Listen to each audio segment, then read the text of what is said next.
He's getting breakfast. Is he getting breakfast? Okay. It was his birthday yesterday, so I don't know if we want to sing happy birthday to him when he walks through the door. That might be a good thing to do. He may not appreciate it. Okay, we'll go ahead and get the club business out of the way. On your tables, I did put some flyers out for the Rotary Leadership Institute. That's in October. I can't stress enough how much you get out of attending those 3 sessions and graduating. The club does pay for your attendance, so I encourage as many people as possible to attend this Rotary Leadership Institute. Once it's in 3 phases, so you can usually complete it in about a year. Don, do you want to talk to us for a few minutes about polio? Thank you. I don't know if people have had an opportunity to look at the new Rotarian, but it spends an awful lot of time, well, as a matter of fact, the entire issue, practically the entire issue is talking about in polio now. And for our guests and our new members, it has been an amazing program of Rotary, started in 1986 to try and eliminate polio worldwide. In 1986, if I remember right, there were 350,000 cases of paralytic polio. For every case of paralytic polio, you have 200 cases of non-paralytic polio. So there were about 70 million cases of polio in 1986 when Rotary launched the program. It is now endemic in 3 countries: Nigeria, Pakistan, and Afghanistan. There have not been any cases in Nigeria for over a year. So far this year, the last time I looked, there were 22 cases between Pakistan and Afghanistan.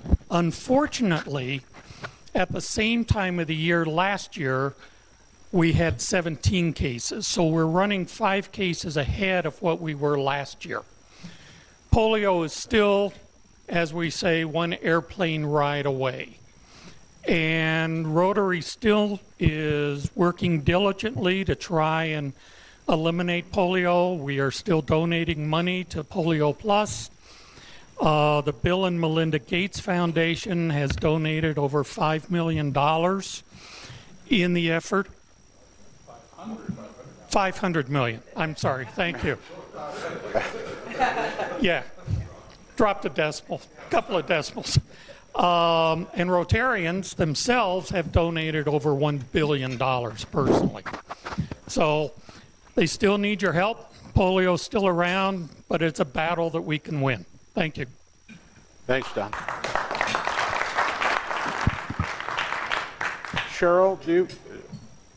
Cheryl, when is World Polio Day? October 24th. Yeah. Remember that? Isn't that our meeting? Yeah, I think we have a meeting that day. Let's make sure that you all have a polio pig, and for new members, it's a little piggy bank, and we should have some in our cabinets here. And you throw your spare change in there. I have one on my table at my studio, and I see that there's big bills getting put in there now, so people are feeling guilty. So on World Polio Day, you can't hear still? How's that? Well, I don't know what I'm going to do with this. I can't. Huh? Can you hear? How's that? I think I'll just hold it. I'll just hold it, and then that way you can hear me. Anyway, bring your polio pigs that day, and we'll go ahead and empty them out and send that in to October 24th. October 24th. So if you don't have a pig, ask for one, and we'll find one for you. Mary Alice, would you like to speak about prime timers?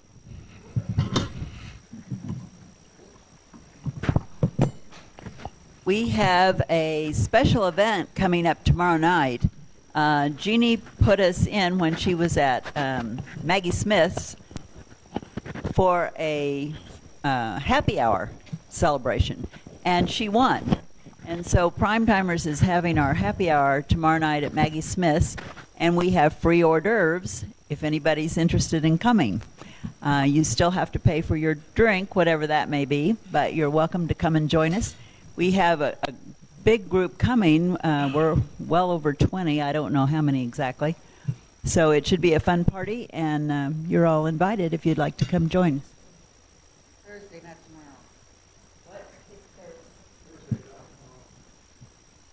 Oh, I'm sorry. It's no, it's Wednesday. It's Wednesday. It's not tomorrow. I mean, it's not Thursday. Isn't that right, Gene? You might want to, yeah. Yeah, it's the 26th. 26th. So anyway, So come it's join tomorrow us at if what you'd like time? to. Tomorrow at what time? That's my birthday, I know. What time, Mary Alice? 4 to 6. 4 to 6 at Maggie Smith's.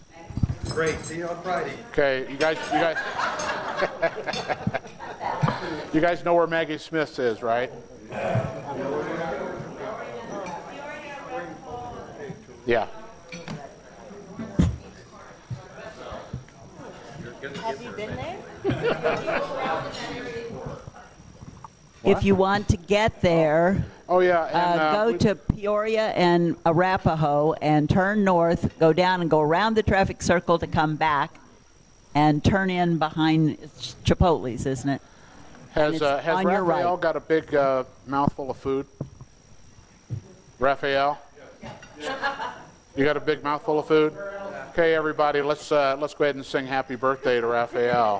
Go ahead. To you. Happy birthday to you. Happy birthday, dear Raphael. Happy birthday to you. All right.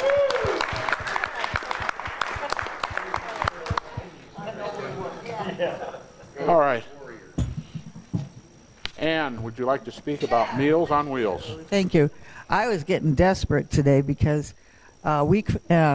not this Saturday, but next Saturday. By the way, for those who aren't familiar with it, I'm the champion of Meals on Wheels, and I had 2 slots open. One would be the October 5, and then the one at the end of the month. And everybody I asked, and they're all very hard workers, couldn't make it. And then I went to my go-to couple over here, Paul Horiuchi and John Peterson, who said yes. So let's give them a hand. All right. I also have, and it can wait. Whoops, I'm not desperate yet. October 26th is available for those people who are saying, I'll look at my calendar. Well, continue, please, and get back to me on that. For those who are unfamiliar with it, Meals on Wheels has been established, we're not quite sure how long, 5 to 7 years, where we go out and help the community by providing nutritious and tasty lunches on Friday. And you're not expected to do it every Friday. As you can hear, we didn't get as many sign-ups this time, but it turns out October is a good time to go on vacation. So, but we are always looking for new people to join the group. So let me know if you're interested in a very easy and fun service project. Thanks, Ann. And that really is a lot of fun to do. I just wish I could do it more. But it's a fun activity. Don't say do it at all. I've done it 3 times now. Jeez. Okay, travel gifts. Yes. Tim, can I have 1 second for Red Wagon Ball? Oh, absolutely. Okay. Absolutely. Last chance. Red Wagon Ball is Saturday at 5:30. We still have 2 slots open at our table that we've sponsored. John McCarty, don't forget you're my date for Saturday. Look at the look on his face. So anyway, if anybody wants to go, it's from 5:30 till 11ish. Let me know and we'll get you on the list. So Red Wagon Ball Saturday. It's a lot of fun, folks. It really is. Yes. Yes, ma'am. Good morning, everyone. So some of you will see on your table a sign-up sheet for the next food drive. I'm actually being a little proactive, which is unusual for me. So October 20th from 9 to 12 p.m. at the same King Soopers we normally go to, which is on Arapahoe Crossing. I do have Karen Fleck taking food to IFCS. I will not be there, so I do need a lot more help than usual. I've got 3 sign-up sheets, so if you could just pass those around, sign up if you can come. I'm looking for 3 volunteers for each hour, and thank you. Did I miss anybody? Yes? Just wanted to say that last weekend we had our microphone. We had our microphone. We had our inbound orientation for Youth Exchange. We had a great time. Barb and Samantha and I were there assisting. Samantha was the one who really went the long haul and went all day with the kids, including to Elitch's in the evening. So it was a combination of learning a lot about their exchange and setting goals, and also having some fun and getting to know their class of kids. We have 16 kids this year. And also wanted to just say that I didn't bring the bucket list to pass around today, but keep in mind if you're doing something with your family, you have a fun activity you're going to, be sure and keep in mind to invite Raphael with you. And in keeping with the Roxy tradition of birthday month, Raphael's birthday month just started yesterday. So he is available for any, dinners, breakfast, any kind of birthday celebration for this month. So keep him in mind, and if contact me, and I will text you Raphael's contact information. Thank you. Thanks, Roxy. Also, if you run into a millennial, not literally, if you see one, thank them for the job they did with the Chalk Art Festival. They raised $800 that day, and they did it all themselves. So it's nice to see that they're pitching in and helping out wherever they can. Okay, now travel gifts. John, is that okay? Travel gifts? Can we do travel gifts now? Yeah, okay, I just want to make sure. Karen. So Karen Fleck, Kathy Smith, and I just got back from Oregon, where we stayed at Catherine's friend's place for 3 of the nights. Had a wonderful time. Of course, we were in wine country, but I know there were a lot of wine bottles already given for travel gifts, so I didn't do wine bottles, but I did some books. The first one is we went to the Tillamook Cheese Factory, which was awesome. We had one of the best lunches there. We had grilled cheese sandwich with tomato soup, and they were just to die for. And then, of course, their ice cream for dessert. But one of the books I brought back was the Tillamook Cheese Cookbook. And I know you'll be fighting my husband for this one, but if you love cheese as much as we do, you might want to try to get that one. Then one of the nights we stayed in Astoria, which is kind of on the Columbia River, and I found a couple of books that I thought were very interesting. One is called Astoria, A Tale of Ambition and Survival on the Early American Frontier, and it comes with its own coaster from the Pelican Brewery.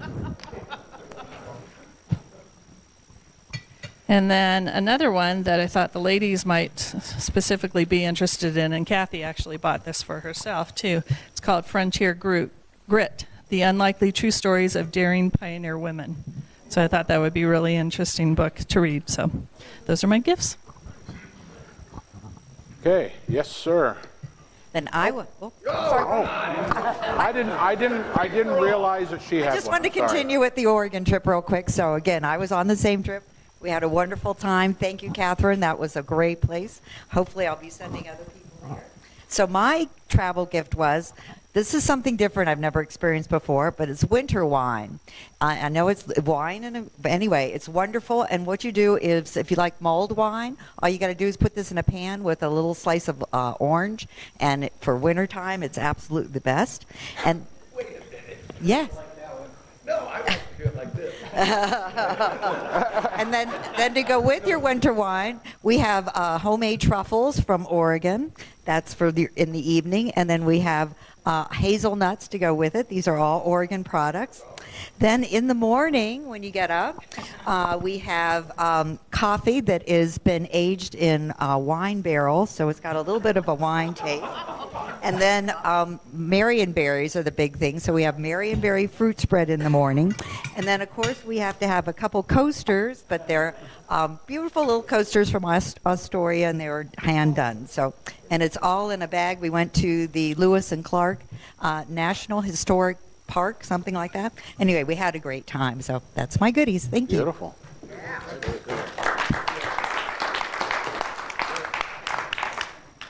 Well, first and foremost, this is a little latent, but was able to join the Rotary Club Munich, Bavaria, one of my last trips. Great bunch of folks, and they probably have the best meeting venue that I've ever been in. That's the Ratskeller in the Munich City Hall. Awesome. So I'm going to hand this over to you. All right. Thank you. Sure. The other piece. That's quite a banner, too. That's pretty substantial. I'm not sure. This is more for the aviation enthusiasts. The 328 company, which is built by Claude Dornier back in, starting in, I think, 1917, right after he was an engineer on the Zeppelin projects in Germany. One of the leading pioneer engineers for German aviation, along with Junkers and Messerschmitts. His company 328 and the platform, the Dornier 328, is a medium airlift platform, and a lot of commercial aircraft companies bought these aircraft and used them in a commercial capacity. And we're now starting to take these aircraft and build them out for the military, special operations world. Anyway, so whenever I'm over in Munich, that's our office. They're now our wholly owned subsidiary of Sierra Nevada Corporation. Wow. So 328 bag for air enthusiasts. There will be a book that goes along with this. It's kind of the history of Claude Dornier. Comes with a polo shirt,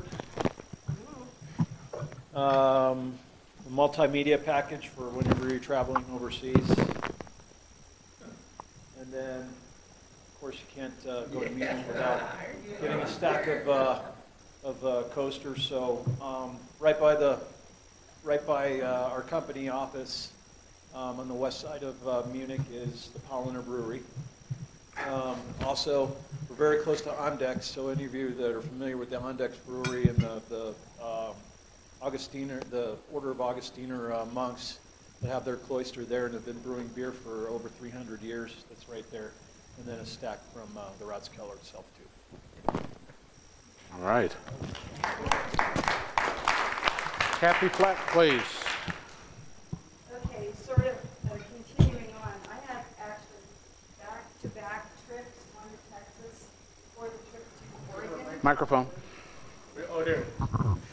Okay, back-to-back trips before I went to Oregon. So I went to Texas first, and I drove through Hereford, Texas, which, if you've ever been there, there's a sign that says, "Beef Capital of the World."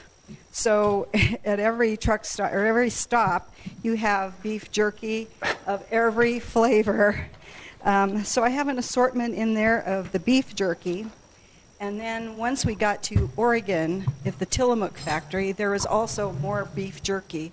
So I'm assuming that after the cows give their all in milk, they end up as beef jerky, which is kind of sad. So, and then of course the Marionberry jelly from Oregon as well. So, and then my next trip starts on Sunday, and I'll be in Europe, and I guess I'm going to Munich too, so I probably have to grab something from there. So anyway, that's my travel gift. Thank you very much. Trip has a comment to make about these travel gifts. Trip, would you like a microphone? I was just noting that we were fortunate to have Oregon donors.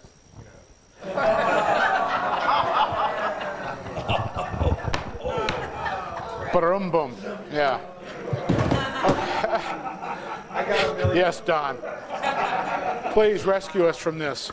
A couple of weeks ago, my wife and I went out on a drive, ended up going over Loveland Pass and up the Blue River, Granby and Grand Lake, and over Trail Ridge. And on Trail Ridge, I got this guide to National Park. It's the latest edition, fantastic book talking about all the national parks in the United States. And then this weekend, I took my family up to Estes Park for Friday and Saturday night, and we went up Fall River Road. It's been rebuilt from the 2013 flood. And there's one spot going up the road where you can see the road approaching the top of Trail Ridge. It actually looked like a Arapahoe Road. There were so many cars up there. I could have picked a better time to go to Rocky Mountain National Park. It was free, and I think everybody went up there. But at the top, I got some Rocky Mountain National Park chocolate rocks. Chocolate rocks, okay.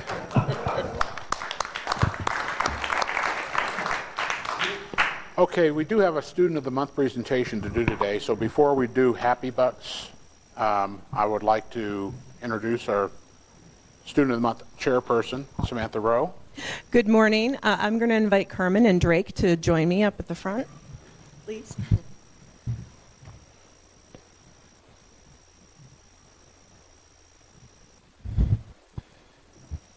Good morning. I am very honored to be here today to introduce Carmen to then introduce the Student of the Month. One of the reasons I really like the Student of the Month program is that it makes you feel better about our future. There are a lot of really great, I call them kids, kids out there now, and it's nice to know. A couple of the things. This is Drake Hampton, and I was just looking through his information, and he wants to go to School of Mines, which is a great school. And also, the three words that he uses to describe himself would be driven, passionate, and honest. So I think that's something with Rotary that we can agree with are great, great words to use. So I'd like to turn it over to Carmen to do an introduction, and then we'll do the presentation. Good morning. It's nice to be back for another school year of for Student of the Month. We have some just outstanding students out of Arapahoe. Last year, the majority of the students that I presented as Student of the Month fell into my caseload, so I knew a lot about them. Drake is outside of my alpha, and his counselor unfortunately couldn't be here this morning, but she gave me a blurb to read about him. So she says, "Hey Carmen, a little about Drake. Drake is an outstanding young man. He is kind, thoughtful, funny, and athletic. Drake is a swim captain, a cross-country captain, and chess club president. He started the chess club at Arapahoe last year. To me, Drake embodies what it means to be a warrior. He works hard every day, taking 4 AP classes last year while earning an outstanding 4.126 GPA. He balances his outstanding academics while being a multi-sport athlete and volunteering and serving his community. Arapahoe is better because of Drake Hampton. Drake is an all-around awesome kid, and she wished she could be here to celebrate with him. So congratulations, Drake." And Drake, we wanted to give you the opportunity to say a few words if you'd like to say a little bit about yourself. And Hi, my name is Drake Hampton. I'm honored to be here. So as Ms. Cottrell said, I am a swimmer, cross-country runner. I also do triathlons in the summer, so I do draft legal triathlons, and those are all over the U.S. I love them. And then, yeah. He also runs camps for students, Yeah. for little kids too, which I thought was Yeah. impressive with cross-country and things like that. So mentors as well. Yeah, so right now I'm coaching a 7 through 13-year-old cross-country team with South Suburban, and I enjoy that a lot. And I also do cross-country camps with little kids and triathlon camps with little kids over the summer and just whenever I can. And I love running and triathlon and swimming, and I just love to give back. So. What do you do in your spare time? In my spare time, that was more of a joke. Yeah. Yeah. Go ahead.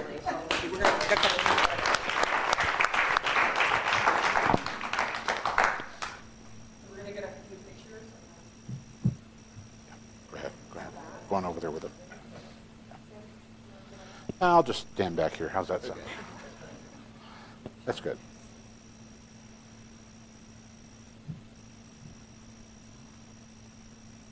Great.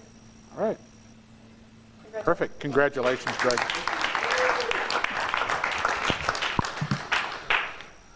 Boy, I wish I had that kind of energy still. Okay, so we did that a little bit early so that in case they have to leave. So let's go ahead and do Happy Bucks. Who's doing Happy Bucks today? Anybody doing Happy Bucks today? I am. You are, okay. That's what I was told. I have $10 today for my wonderful vacation that was totally due to Rotary. Thank you, Catherine, and thanks to the two Karens. I had a wonderful time. And then I have $2 from Karen Berry, one for her trip to Oregon and one for her upcoming trip. She's going to the Finger Lakes in New York, and she had to leave a little bit early. So I have her $2. So if we have any happy dollars at my table today.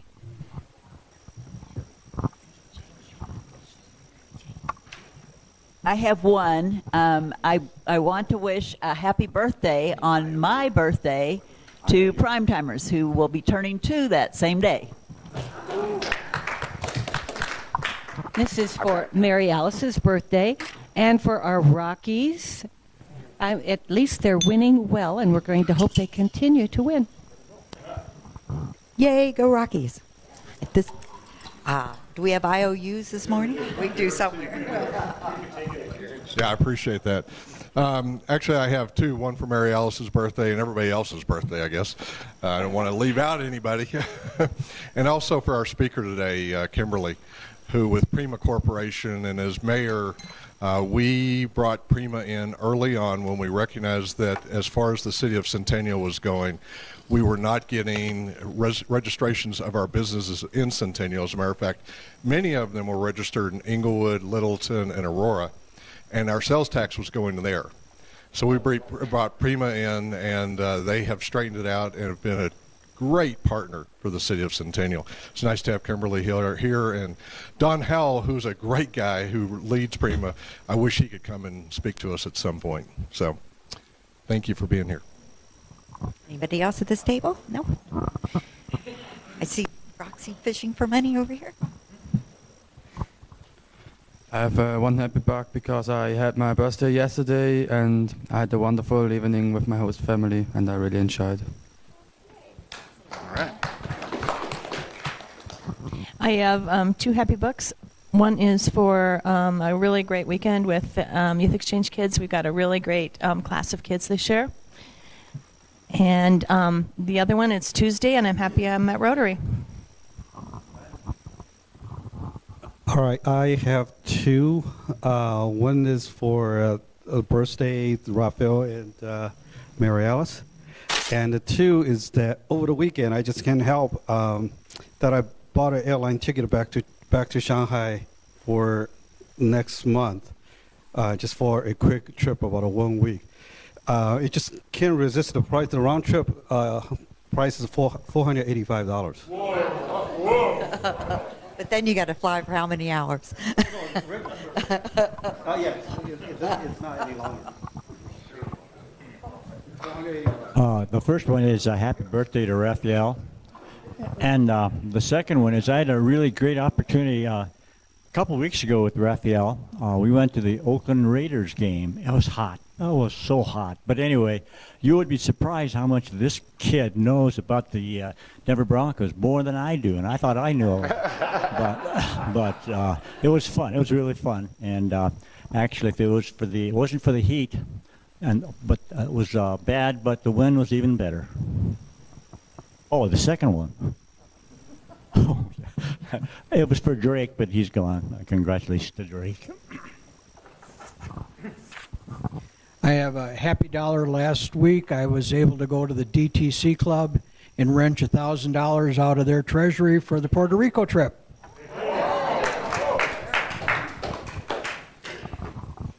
Okay, so one of these is for the $1,000 that John got out of the other club. The other is a Rockies happy buck. I think I told the club that our son-in-law is manager of player development. He's happy. And we're going to go see the team play on Thursday afternoon. I have a happy buck for Kimberly. Thank you for being our guest and our speaker today.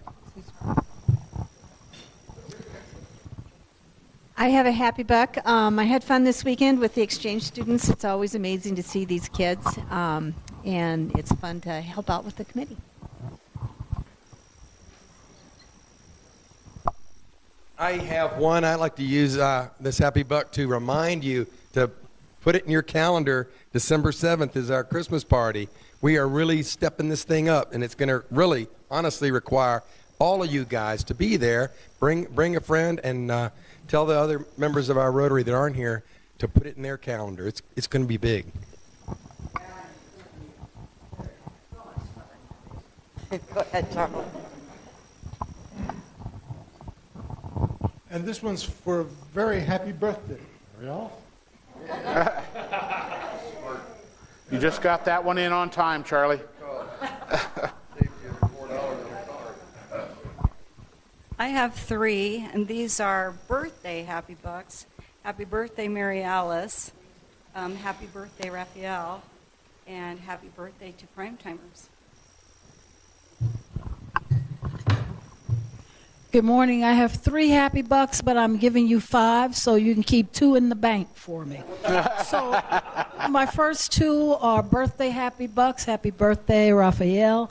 Happy birthday to one of my favorite Rotarians, Mary Alice. And then my final happy buck is the fact that this club meets so early in the morning that I was blessed to be able to come in and see that amazing harvest moon this morning. And it really made me realize how blessed we are to just be able to partake in that. So thank you.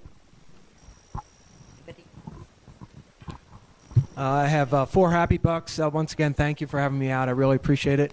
Last week I mentioned I have family in Wilmington, North Carolina, and nothing short of a miracle. All 3 of them returned to their homes without any major damage. So. Anybody at this table? No? That's it?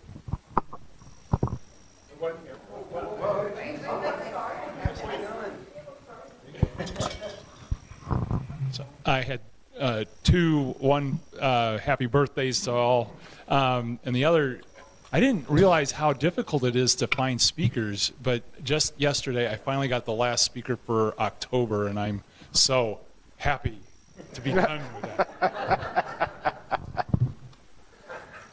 Okay, I have 3. One is for my lovely wife who continues to recover from her surgery very, very well, so that's a blessing. Another for the birthdays, and another, I don't know if it's a happy buck or not, but it's an award for the worst pun I've ever heard from Trip. It was worth a buck. Oh, that goes to Barbara. Yeah, it should have been a sympathy buck. And with that, I'd like to turn the program over to Cheryl.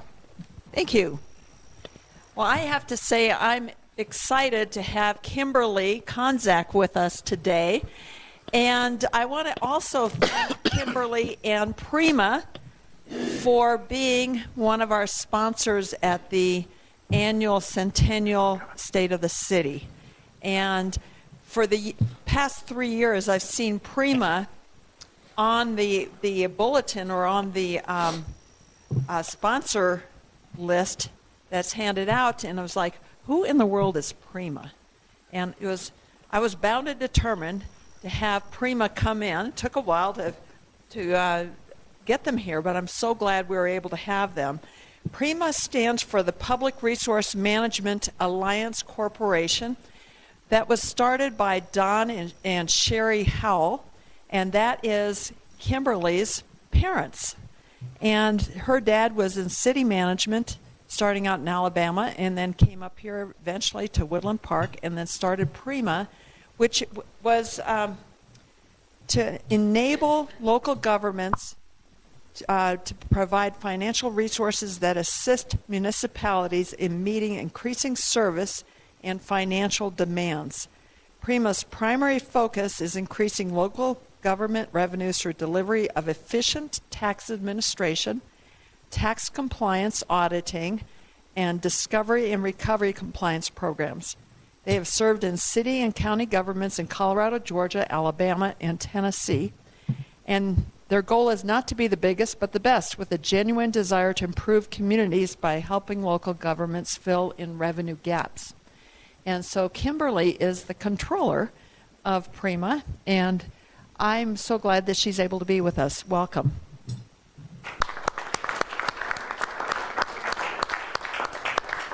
Thank you, Cheryl.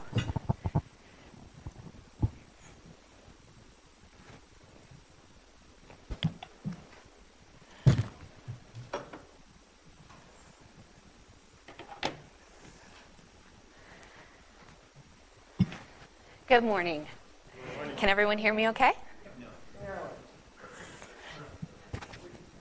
Yeah. Testing, testing. All right. Thank you so much for having me. Thank you for that lovely introduction, Cheryl. I am Kimberly Konzak, the controller for Prima Corp. I also happen to be the daughter of the owners. So I wear many hats in the company. We are a small company, so I get lots of hats to wear, including the hat that makes me overcome my stage fright so I can come speak to you lovely Rotarians this morning.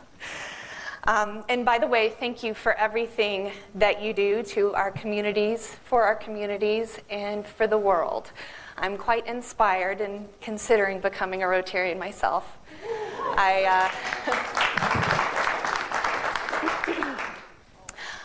I recall birthdays where my wish was world peace as I blew out the birthday candles. So it's something very important to me, and up until this point in my life, I haven't done a whole lot of giving back aside from what I can do to friends and family, and I think it's time that I get involved.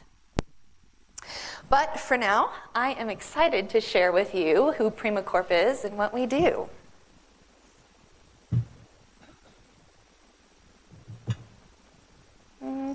John.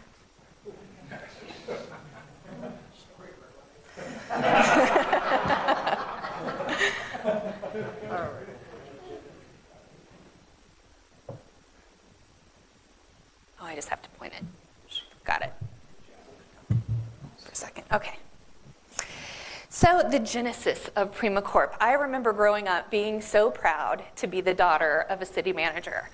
I had all of his friends, all of his co-workers were so kind to me.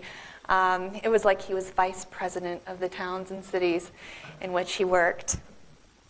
But you know, I never really wanted to follow in his footsteps. I had big dreams to become a rock star. I'm still holding out for that, and I'll let you know how that goes.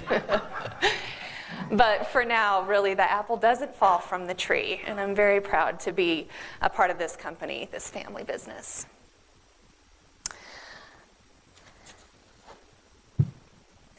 Don spent so much of his career in local government.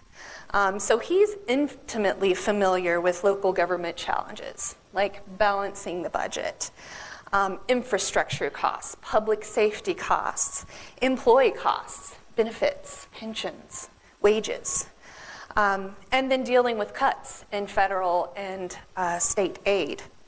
And confronted with these pressures, cities are maintaining local services while continuing to face increasing personnel costs. You've all heard about the local government pension crisis. It's real. On the other hand, Sherry has spent her career in accounting, bookkeeping, as well as entrepreneur and stay-at-home mom. Lucky for me. They were both ready, though, to be out of the public eye. I remember my father coming home after work one day, and there had been an article published in the local newspaper making false accusations against him. And Randy knows Don. He's a very sincere, passionate person. So this really got to him. And I think after occasion of things like that happening, they were ready to be out of the public eye, but still wanted to serve local government. So a big brainstorm on a cocktail napkin later, Prima Corp was born. So now to get into the nitty-gritty. Thanks for letting me spend a couple moments to describe to you the evolution, because I think that's important to who Prima Corp is today. We really value the experience that Don has brought to the table by firsthand being on the inside walls of the city halls and knowing what cities are challenged with. Public Resource Management Alliance Corporation is a local government services company. Our focus is revenue. You have a lot of government services companies out there that will focus on budget or expenditures, grant writing services, pensions. City of Centennial has a lot of public-private partnerships. Their public works department, their sheriff's department, their building department, and also Prima Corp with their revenue. We are very sensitive to the political and economic environment in cities. When you say increase revenue to a mayor or a city council, red flags go up everywhere. What? We can't increase our taxes. Our public can't take that. Or I'm up for re-election. There's no way I'm going to increase taxes. So we are very sensitive to that, and we understand increasing taxes just won't work. And that's why we're here. Our services help avoid or postpone the need to increase taxes. And we too are a small business. We work in multiple local jurisdictions, and we can't afford to pay more local government taxes and fees. We pride ourselves on customer service. That's really what is at the foundation of Prima Corp. I know it sounds totally cliche. Everybody says that they're great at customer service, but it is absolutely true for us. We are transparent with our clients. We really take their problems to heart.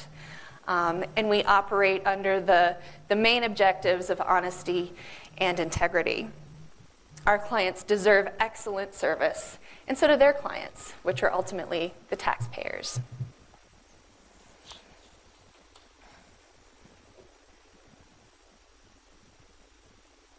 My mouth wasn't dry until now. One of our services is tax and business license administration. This is our primary service offering in Centennial, and it's an ongoing and long-term service. We administer it end to end. So from a new business coming into the city, we gather their application for a tax license, we prepare them in our software, and then we accept their sales tax returns and collect their payments. We also communicate back to them if there's any issue or compliance problem with the tax return we receive, or in some cases didn't receive. And then we finish that all up with a full customer service. And it's everything from a taxpayer calling in wondering if their services or products are taxable. We'll wax ordnance with them, or simply calling in to get their password reset because they're trying to file their tax return online. This ultimately, the hope is this ultimately saves municipalities money.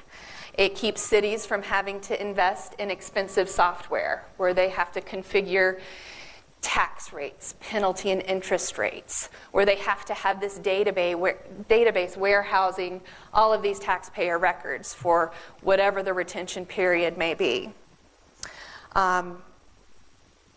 It also saves on sophisticated software development costs and maintenance costs.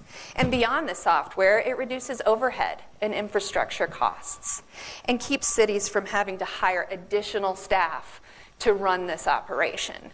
And that ultimately saves the city money in those wages and pensions and benefits that we were talking about. 1, 2, 3. Another service offering is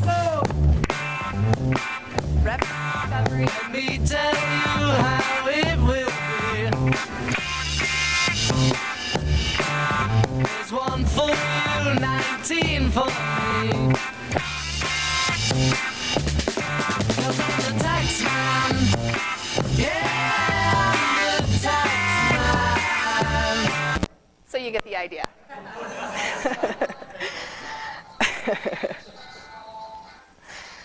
When I first started working for Prima, I've talked to you about my responsibilities as controller, dealing with corporate finances, HR, payroll, you name it, I dealt with it.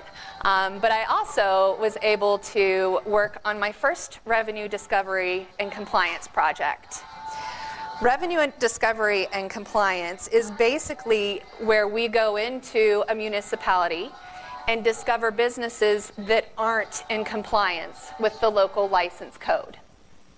So I know I have a City of Centennial business license on my wall, but there might be a lot of other businesses that either aren't aware or just don't bother complying. So we go in and we find those businesses and bring them into compliance. We collect new and recurring revenue as a result, and that's new big revenue for the cities. At first I really felt like the tax man, as George Harrison just described.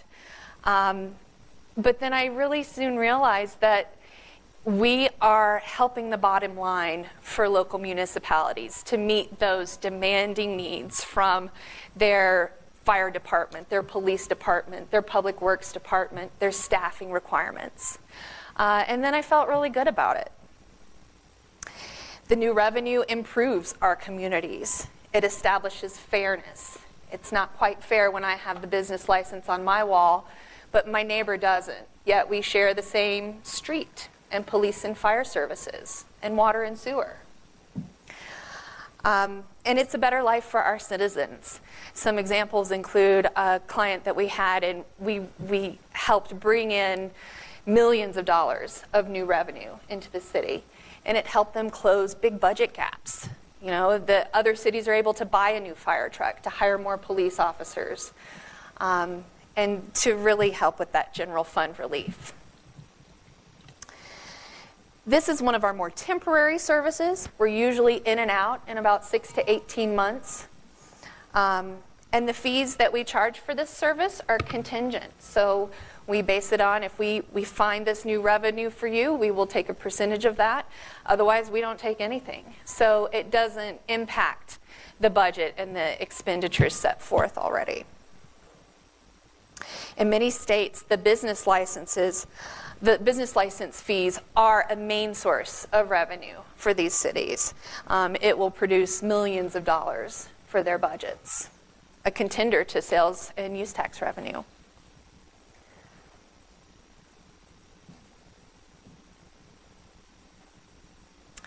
Audit is our newest line of business, except for the building materials use tax. We had performed that before, but we've been doing audit for the last few years. And it really seemed like a natural addition and complementary to the services we were already offering. And we realized we could cross-reference everything that we're doing, and we can check this sales tax return with that business license with this audit work. So it was a natural addition, and we also saw a lot of demand for it. So we're now in the business of doing audit work. And hopefully we'll soon get into short-term rental tax, because that's kind of the big buzz right now, Airbnb and VRBO and whatnot. We are very proud of our return on investment that we've offered our clients. That's something that is very important to us, and if we see that an audit is not going to produce anything, then we consult the client, say, hey, we're already 4 hours into this, I don't think we're going to find anything, and so we try to be transparent, as I mentioned. In fact, we found $70,000 in unpaid construction use tax for Centennial following a large retailer who took up residence in the city. I bet you can guess who that was.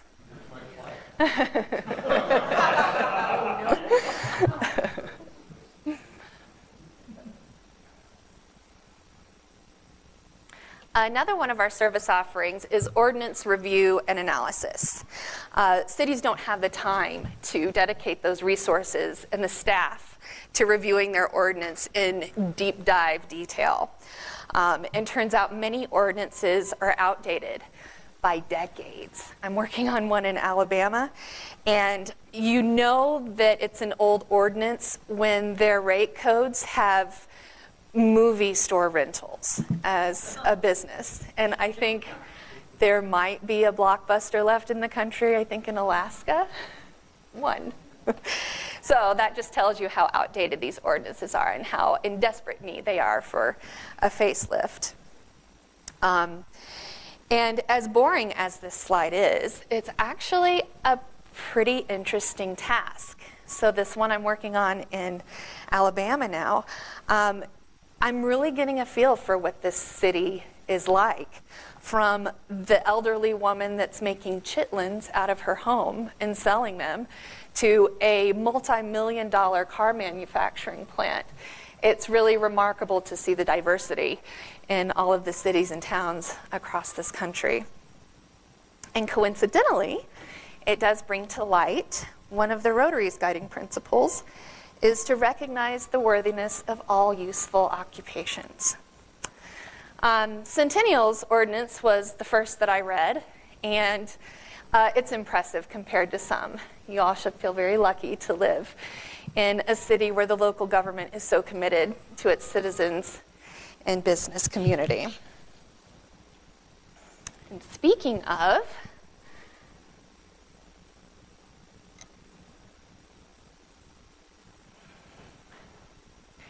our very first client, the city of Centennial, our favorite client. We have had a great partnership for a long time, since her birth.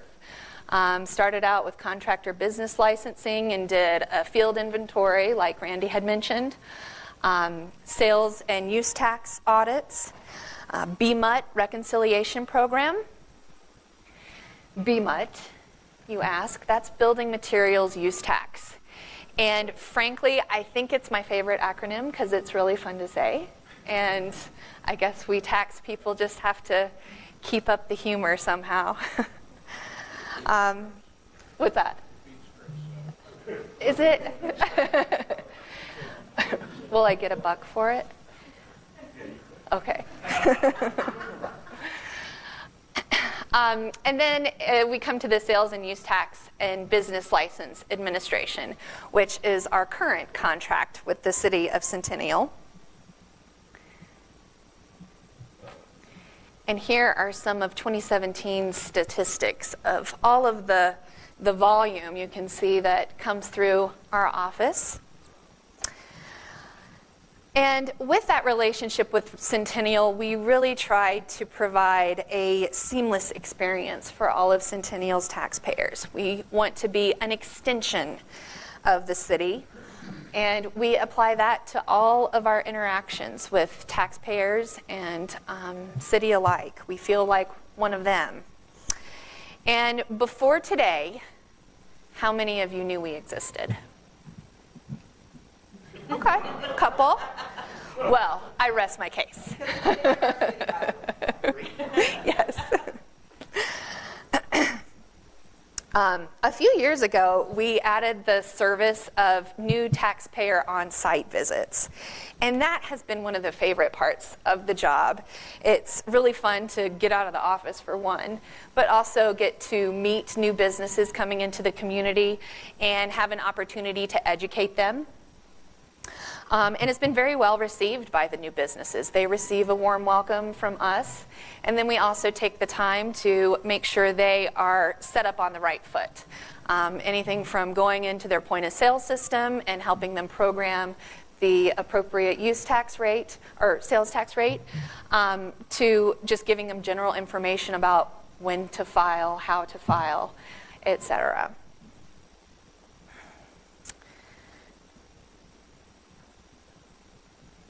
And as you can see, a large portion of the city's general fund is sales and use tax. It's about 56%. And we are so proud to be partnering with the city since her birth in 2002, and so thankful that Centennial has been such a great proponent of public-private partnerships. It's really set Prima Corp off on the right foot and made us who we are today.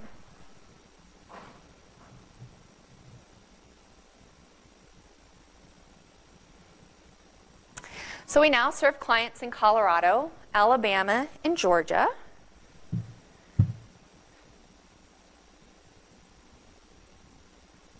Here are a few of our statistics. $28 million in revenue collected for our clients. Come on. Over 20 municipalities served nationwide.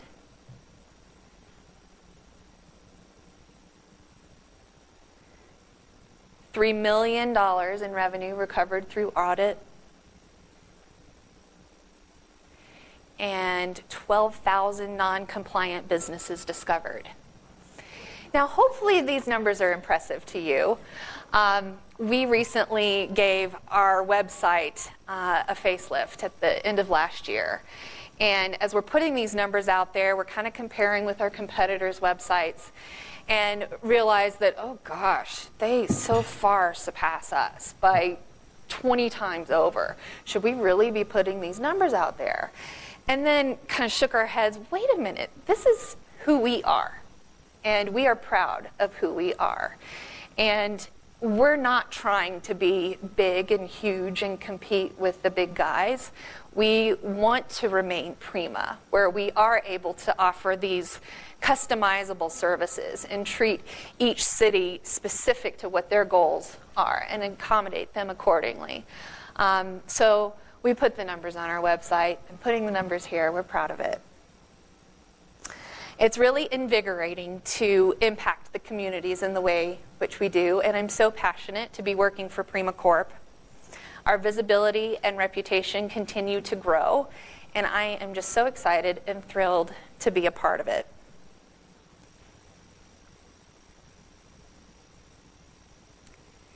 And lastly, we would love to hear from you. Feel free to visit our website and meet the rest of our team, look at our upcoming events, or just reach out and say hello. Thank you so much for your time today.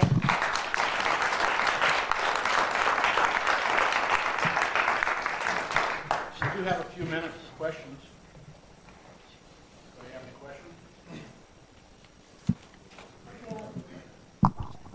So of the 28 million that you collected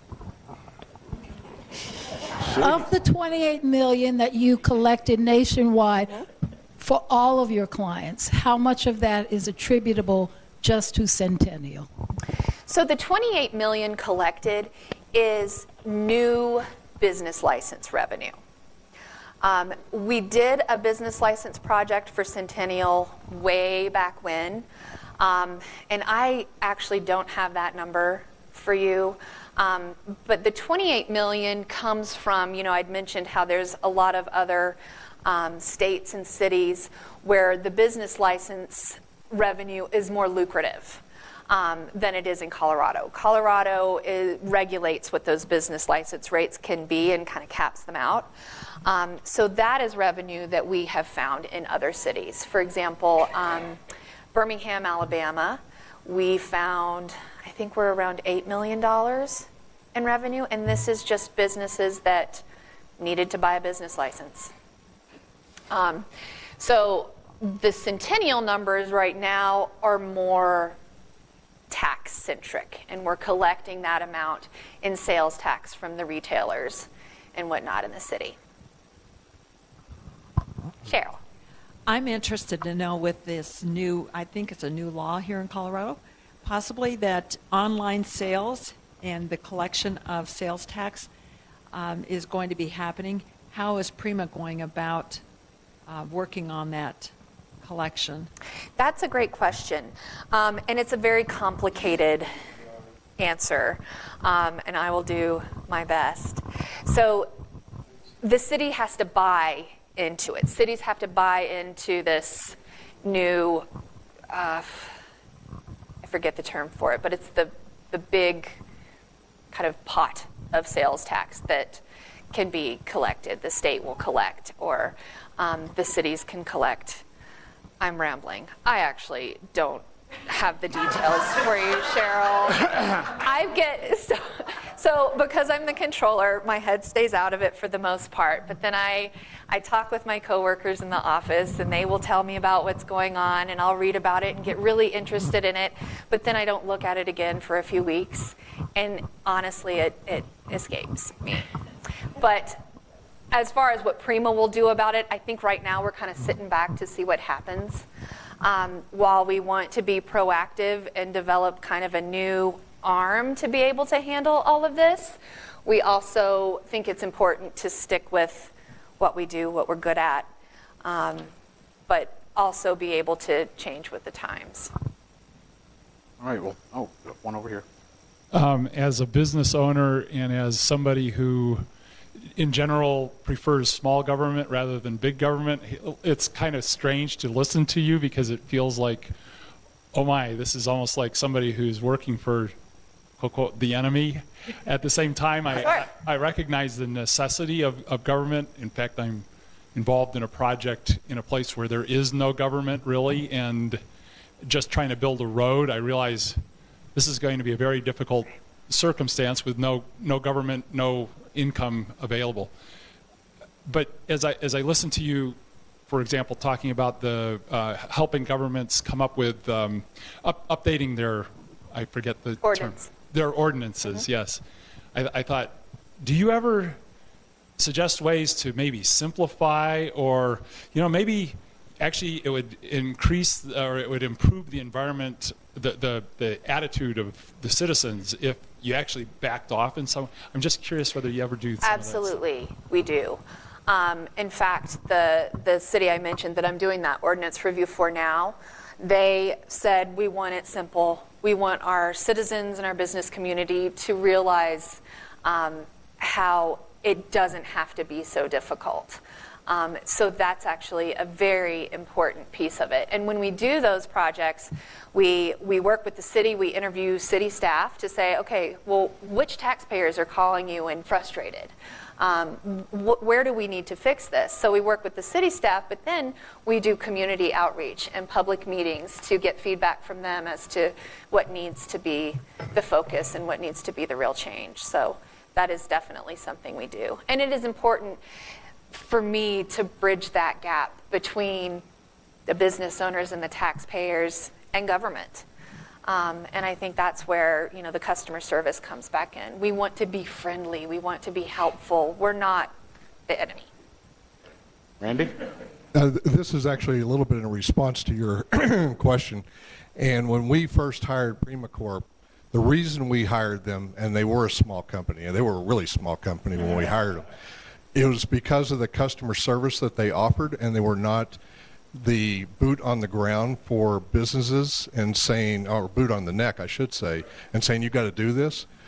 But remember, what they do allows those of us that live here in the city of Centennial not to have to raise our taxes. And in particular, that was one of the things we were looking at early on in the city, is we were going to have to raise taxes because we were so short. And we couldn't figure out why we were so short, because the Department of Revenue had said, this is what you're going to get. And we were going, we're getting half of that. And when we called Prima Corp, they came in, and then they discovered what the problem was. And all these other cities, which they're not very happy about having to have paid us all back, but Inglewood paid us back, Littleton paid us back, and Aurora, when we discovered how many of our businesses were registered in their cities. So it all focuses on the citizen. And one of the things we don't want to do is make the citizen feel uncomfortable with heavy government. But this helps the citizen. So. Well, Kimberly, thank you very much. Yes. Thank you. You certainly cleared up who Prima is for me, I'll tell you that. And I'm a business owner in Centennial. But we have actually a couple things for you here. First thing, don't go away. We support a small library in Denver, and we contribute books, and so a book plate like this will be in one of the new books that goes to the library, and that's for you. Thank you. And secondly, you need to make someone really happy today. Okay. Tell me about this. Okay. So just read the last three numbers. All right. 7, 4,